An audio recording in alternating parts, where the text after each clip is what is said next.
Cine Recap PH. Maligayang pagbabalik sa Cine Recap PH. Warning, spoilers ahead. Ang pelikulang itatampok natin ngayon ay patungkol sa pag-aaklas ng pangkat ng samurai sa imperyo upang hindi kalimutan ang sariling kultura at kasaysayan sa kabila ng makabagong panahon. Ang pelikulang ito ay ang American action drama film na ipinalabas taong 2003 na pinamagatang The Last Samurai. Bago tayo magpatuloy, paki-like ang video at mag-subscribe na din sa channel na ito. Maraming salamat. Noong 1876, ang veteranong dating kapitan ng US Army na si Nathan Algren na ngayon ay naging lasinggo mula sa trauma ng mga kabangisan sa panahon ng digmaang sibil sa American Indian War. Siya ay nilapitan ng dating pinuno ng rehimen na si Colonel Bagley para sa negosyanteng Hapon at kasalukuyang punong ministro na si Matsuo Umura, upang sanayin ang kanilang bagong nilikhang hukbo para sa imperyo ng Japan para sugpuin ang naghihimagsik na samurai laban sa emperador. Sa kabila ng kanyang pagkamuhi kay Bagley sa ginawa nito sa nakaraan na walang awang pangmamasakar sa mga walang kalaban-laban, tinanggap ni Algren ang trabaho para sa perang kabayaran sa kanyang magiging serbisyo. Pagdating sa bansang Japan, sinalubong siya ni Simon Graham, isang litratista na Briton ang makakasama niya bilang kanyang magiging tagapagsaling wika na inilarawan ang malaking pagbabago ng bansa sa kagustuhan ng emperador na maging modernong pangkanluranin. Ipinakilala si Algren sa emperador bilang pagbati sa kanyang pagdating na makakatulong sa kaunlaran ng Japan. Hindi ito madalas nakikita ng normal na mamamayan sa lipunan pero ikinagulat ng lahat na lumabas ang emperador para magpasalamat.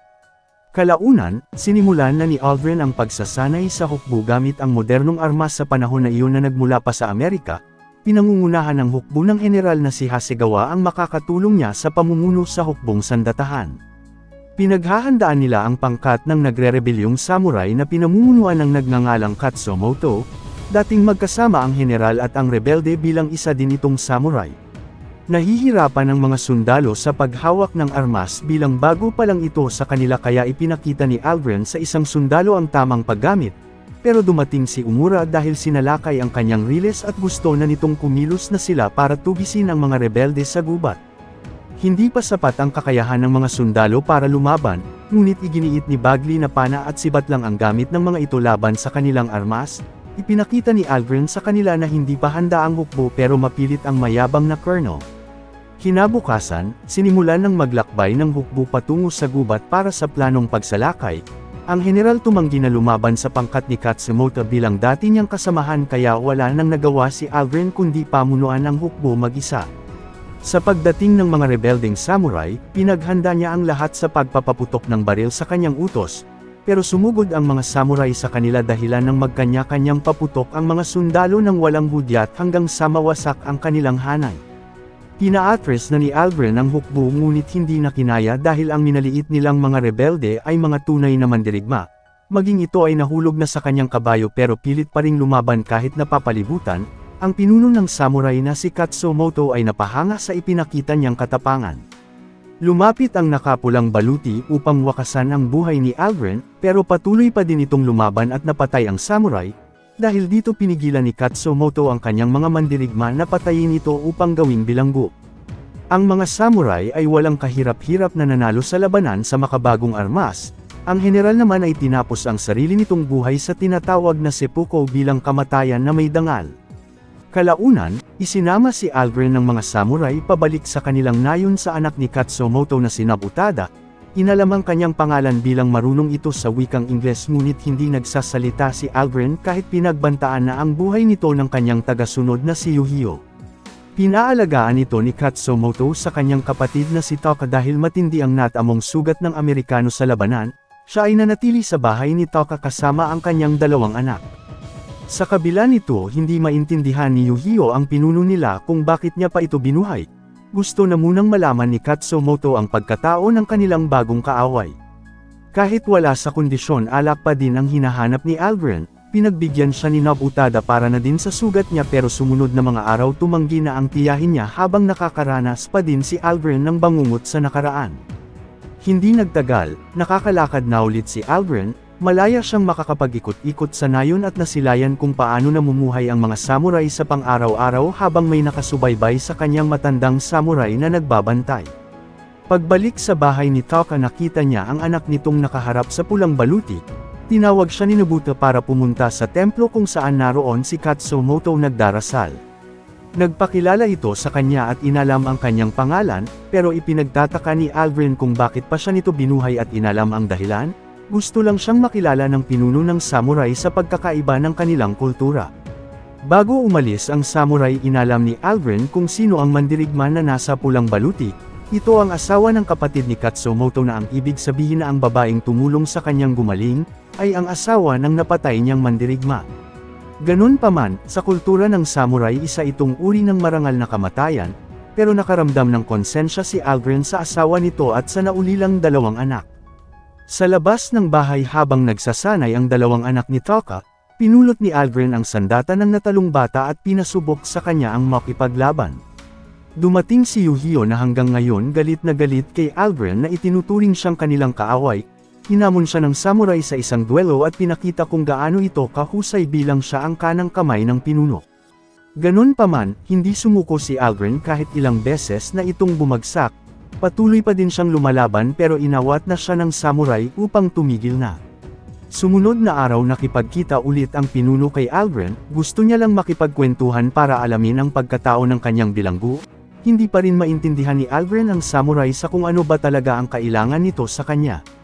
Nagdaan pa ang mga araw at buwan patuloy na namumuhay si Aldrin sa nayon kasama ng mga samurai, dahil dito na intriga siya sa buhay nila na masyadong magalang at sobrang disiplinado na hindi niya pa nakita sa buong buhay niya. Napagtanto niya din na ang ipinaglalaban ng mga samurai ay para pangalagaan ang kanilang kultura at kinagisnan sa kabila ng mga pagbabago sa modernong panahon. Habang nananatili ito sa nayon, sumali na si Aldrin sa mga pagsasanay sa pagbibigay pahintulot ng pinuno, bagamat hindi sang-ayon si Yujiro ay siya ang naging guro ng Amerikano. Ibinigay din ni Taka ang kasuotan ng asawa para may magamit ito. Pagbalik sa pagsasanay hindi pa rin ito makasabay sa kanila. Lumapit na si Nobuta upang turuan siya na ituon ang konsentrasyon sa sarili hindi sa mga taong nasa paligid. Pati sa salitang Hapon sinubukan din ni Aldrin matuto upang maintindihan ang kanilang lengguwahe, ngunit hindi na kayang tiisin pa ni Taka na makasama ito bilang siya ang pumatay sa kanyang asawa at nagnanais na gumanti. Pinaliwanagan ito ng kapatid na tinangkang patayin ng kanyang asawa ang Amerikano at ito ay naging karma sa kanya. Nagdaan pa ang mga buwang pananatili ni Aldrin, unti-unti nang napapalapit ito sa mga bata.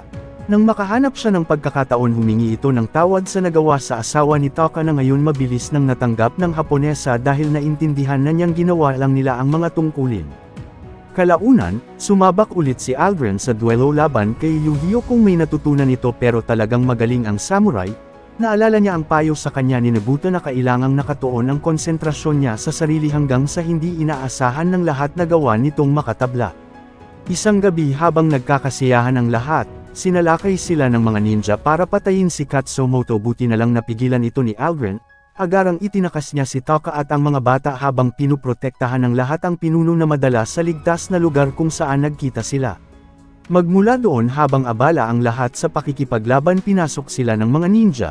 Si Aldrin at Katsumoto ay nagtulungan na harapin ang mga ito sa laban hanggang sa matagumpay nilang napatay ang lahat ng kalaban. Sa templo ipinatawag ulit ni Katsumoto si Aldrin na nagtataka sa kung sinong nagtangka sa kanyang buhay. Walang ibang paghihinalaan kundi si Umura lang dahil siya lang ang may gustong burahin ang kanilang paniniwala at pagkakilanlan.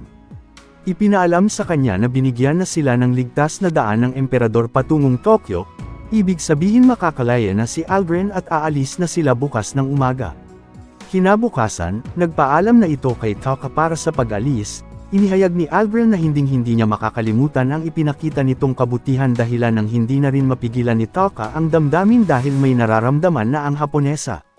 Maya-maya nang aalis na sila, nagpaalam na din ang mga bata dahil napamahal na din sa kanila ang Amerikano habang sa pag-alis hindi na nagpakita pa si Taka.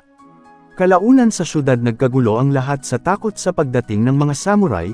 Hindi makapaniwala si Simon nang makita ulit si Aldrin na buhay at doon na siya pinakawalan ni Katsumoto. Sa kasalukuyang hukbo ng Japanese Imperial Army, lumakas na ito ngayon at mayroon ng mas makabagong armas na nagmula sa Amerika sa paggabay pa din ni Bagley. Kinausap ng batang emperador si Katsumoto patungkol sa kanyang rebelyon. Inihayag ng samurai na tumindig lang ito laban sa impluwensya ng punong ministro ngunit nais ng emperador ng tagapayo na may alam sa modernong mundo. Iniisip ni Katsumoto na wala na siyang silbi sa emperador kaya hiniling niya ang pagwakas ng kanyang buhay, pero tumanggi ang emperador at hiningi ang kanyang boses sa konseho bilang dati nitong guro. Samantala, ipinatawag ni Umura si Aldrin sa isang pag-uusap at inalok ng alak pero hindi na ito umiinom. Hiniling sa kanya ng punong ministro na ituloy ang trabaho na pamunuan ang kanyang hukbo laban sa mga rebelde, pero tumanggi si Aldrin na nagdahilang tapos na ang kanilang kontrata ngunit naghinala si Umura sa kanya kaya pinasundan ito. Isa namang batas ang ipinasa ni Umura laban sa mga samurai sa maraming pagbabawal. Dinakip si Nobutada ng mga sundalo bilang paglabag sa batas pero sinubukan itong pinigilan ni Aldrin. Nagtangkang lumaban ang samurai nang saktan ang Amerikano pero inawat siya ni Aldrin dahilan nang wala na siyang nagawa sa pangwalang hiya sa kanilang kultura.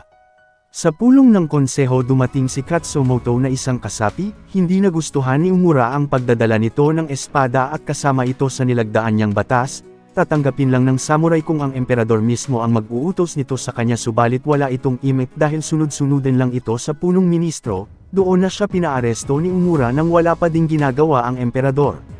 Habang naghahanda na rin si Aldrin para sa pag-uwi sa Estados Unidos, dumating ang colonel para ibigay ang kanyang bayad sa serbisyo kabilang ang panahon na siya ay naging bilanggo. Ipinaalam din sa kanya ang pagkaaresto ni Katsumoto na ibig sabihin madali na lang nilang matatalo ang rebelyon kahit wala siya. Sa tinutuluyan ng samurai isang seppuku ang pinapagawa sa kanya upang tapusin ang sarili.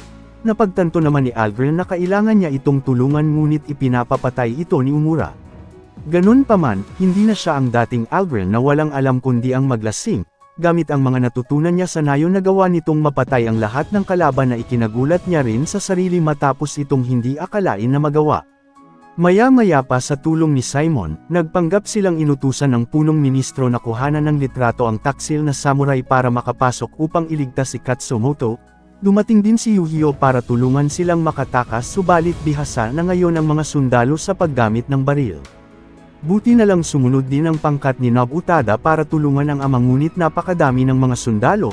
Tumawid sila sa tulay habang nagpahuli ang binata para pigilan ang kalaban ngunit nang tangkain niyang sumunod tinamaan ito na gusto sanang iligtas ni Katsumoto pero pinigilan siya ni Yujiro. Bumalik si Aldrin upang iligtas ito subalit malubha na ang kanyang kalagayan. Kaya pinili na nitong magpaiwan upang makatakas ang ama hanggang sa doon na siya napatay ng mga sundalo. Matapos nilang makatakas dumiretso na sa pag-uwi ang mga samurai sa nayon, ipinaalam na lang ni Aldrin ang nangyari kay Nobutada kay Taka ang kabayanihan ng kanyang pamangkin nang hindi na nila ito nakasama sa pagbalik at inihayag na nakahanda siyang lumaban para sa kanila. Hindi nagtagal dumating na ang hukbo ni Umura para pabagsakin ang huling mga samurai. Agaran silang naghanda para lumaban sa kabila ng kakaharapin ng mga makabagong armas gamit lang ang pana at espada. Dumating na ang araw ng labanan, ipinasuot ni Taka ang baluti ng dating asawa bilang pagbibigay karangalan sa kanila. Hindi na ito tinanggihan ni Aldrin na may nararamdaman na rin sa Haponesa habang ito ay isinusuot sa kanya. Kalaunan ng handa na ang lahat, masaya si Yujiro na kasama na nila ngayon ang minsan na nilang naging kaaway at binigyan siya ni Katsumoto ng sariling espada na magagamit na nilikha para sa kanya. Matapos nito agaran ng umalis ang mga samurai para harapin ang makabagong hukbo ng imperyo, hindi inasahan ni Colonel Bagley na makikitang papanig ang kapitan sa mga rebelde. Maya-maya pa nagsimula na ang labanan, sa utos ni Umura nagpaputok ang mga ito ng kanya na tinatawag na howitzers pero walang tumama ni isa. Inayos nila ang layo ng patama habang may inihanda ring plano si Aldrin. Nang magsimula ang pangalawang pag-atake direktang tumama ito sa hanay ng mga samurai dahilan nang umatras ang mga ito upang hindi maabot. Hangang-hanga naman si Umura sa nagagawa ng kanyan at agarang pinasugod ang mga sundalo sa kabila ng pagtutol ng colonel. Nagsimulang kumilos ang hukbo para umatake pero may nakahanda palang bitag ang mga samurai. Nang papalapit na sila ay doon na nila sinimulan ang pagkakawalan ng panang may apoy na tumupok sa hanay ng hukbo ng sundalo. Hindi rin inasahan ng mga namumuno ang nangyari kung saan pinaulanan ng pana ang kanilang sundalo kaya pinasugod na ni Umura ang mga natitirang hukbo. Doon na din sumugod ang mga samurai upang harapin ang mga sundalo na nagsagupaan sa matinding labanan. Muntikan ng tamaan ng baril si Aldrin pero iniligtas ito nang nagbabantay sa kanya noon bilang bilanggo. Dumating pa doon ang natitira sa hukbo ni Umura na talagang nagpahirap sa mga samurai, pero may natitira din silang pangkat para tumulong sa kanilang lumaban. Magkabalikat na magkasama si Katsumoto at Algren na lumalaban para sa layunin na huwag kalimutan ng bagong gobyerno ang kanilang pinagmulan na nauwi sa maraming nagbuwis ng buhay, napaatras na ang mga sundalo ng madaig ang kanilang hukbo ng mga samurai na kalaunan ay nagtagumpay sa labanan. Kahit nanalo na, inaasahan na ni Algren na magpapadala lang ulit ng bagong hukbo si Umura na siguradong hindi na nila mapipigilan sa susunod matapos malagas ang kanilang pangkat. Upang hindi na mauulit pinili na ng mga samurai na dito natatapusin ang lahat sa kabila ng kakaunti na lang sila, pinapigilan ito ni Umura sa colonel na makalapit sa kanila kung saan si Bagley na mismo ang namuno. Nang handa na ang lahat sumugod na ang mga natitirang samurai sakay sa kabayo habang pinaputukan ito ng mga kanyan upang mapigilan, nakahanda na rin ang colonel na pigilan ang mga ito sa pagpaputok ng kanilang mga armas na pumatay sa maraming samurai.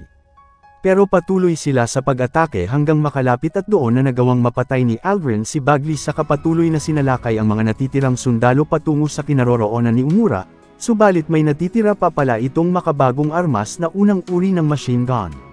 Sa hudyat ng punong ministro doon na ito pinaulanan ng bala na umubos sa lahat ng samurai nang walang kalaban-laban sa modernong armas, ang dati noong tinuruan ni Algren sa pagbaril na karamdam ng awa kaya pinatigil nito ang pagpaputok sa kabila ng pagpupumilit ni Umura na ituloy.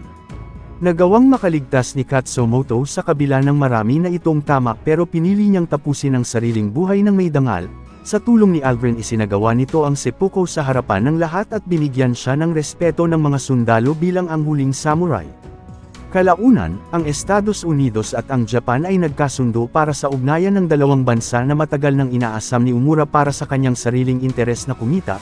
Dumating sa pagpupulong si Algren dala ang espada ni Katsumoto para ibigay sa emperador sa pag-asang hindi nito kakalimutan ang kanilang pinanggalingan.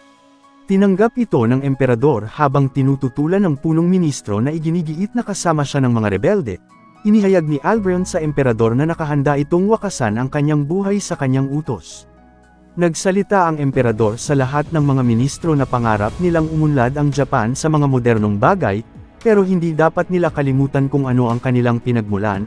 Tuluyan na niyang tinanggihan ang kasunduan sa Amerika na hindi nagustuhan ni Umura, pero nagbanta ang emperador na pag hindi ito titigil kukunin niya ang lahat ng ari-arian nito at ipapamigay sa mga tao kaya tumahimik na ang ministro. Sa huli, matapos maisakatuparan ni Algren ang ipinaglalaban ng mga samurai, bumalik ito sa nayon para makasama si Taka. Dito na nagtatapos ang ating kwento, sana nagustuhan nyo.